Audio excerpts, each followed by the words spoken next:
Hey folks, it seems Nintendo is the gift that keeps on giving, and through the dry period of news that we have right now, the content creators, or whether it's just fanboys of Nintendo, they have well and truly lost their mind, and they are trying to convince us why paying more is actually better for us. And I'm like, what are you even talking about?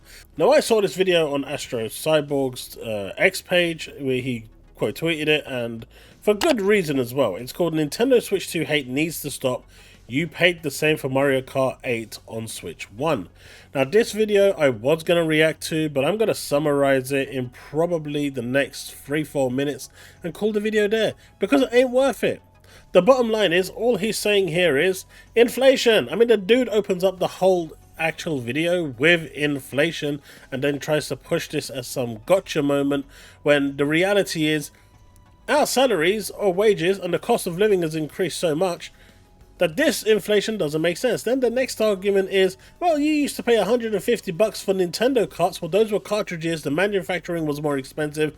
Most of that was custom built anyway for each game, so they were more expensive. Today, you pay pennies for these, for these to be pressed and manufactured.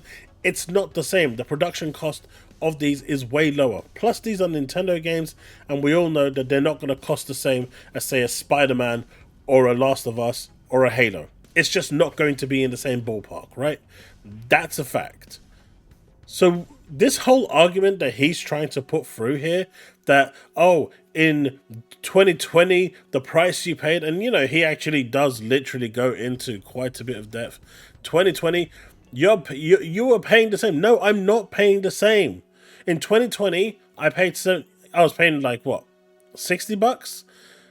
And even if I was paying 70, which I wasn't back in 2020, I want to pay $70 now, not $90. Inflation doesn't work the way you think it does. I'm not earning more now than I was back then. I'm earning less now than I was back then, because inflation has a way where if my salary doesn't increase with inflation, well, guess what, buddy?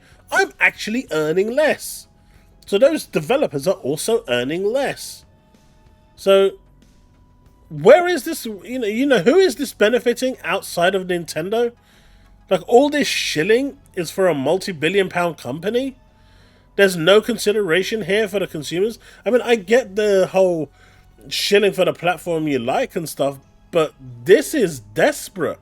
To make a whole video based around, a whole inflation calculator. And the guy even turns around and says, I get the argument that your salaries haven't increased. Go complain to the governments why you have to pay more for a Nintendo console. Dude, are you even listening to yourself? Are you even listening to yourself?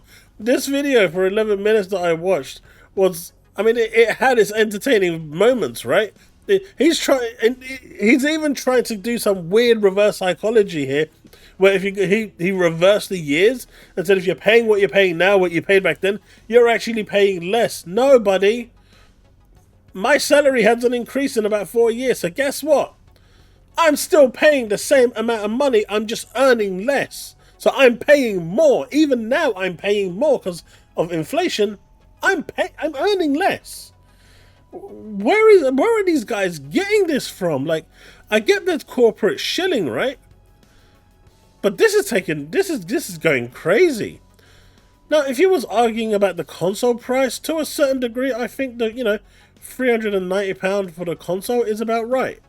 I think, it's better hardware, it's new tech for Nintendo, and it's a handheld.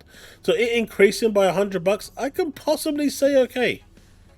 But the game's prices increasing is ludicrous. Absolutely ludicrous.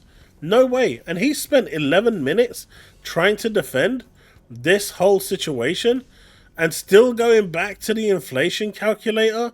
No way. There is no way in any way, shape or form that anyone can be this far gone and think that it's absolutely a-okay to make a video defending a company. I mean, I'll be honest with you. I've seen shilling that's insanely bad and toxic from both sides of Xbox and Microsoft, but this one bakes the cake. This one is on a whole new level, and this is why, as I started the video, I said Nintendo is the gift that keeps on giving. Because as long as you've got people like this that are making content, that are defending these companies in this manner, to this extent, actually trying to use some form of psychology to prove to you, and this ain't factual information, my £70 now goes less than what it did 5 years ago. Because I'm earning the same amount of money. I'm not earning more.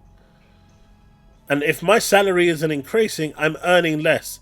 So what he's trying to say here is completely and utterly bollocks.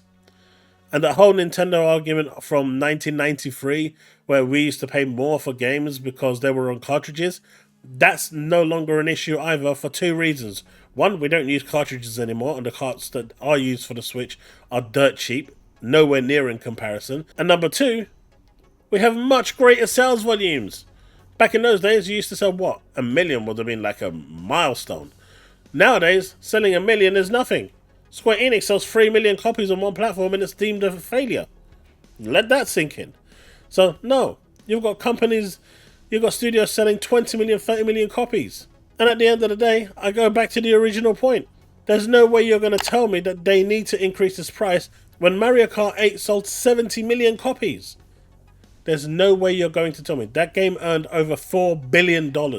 You're going to tell me that that game cost over $4 billion to manufacture and maintain for all those years?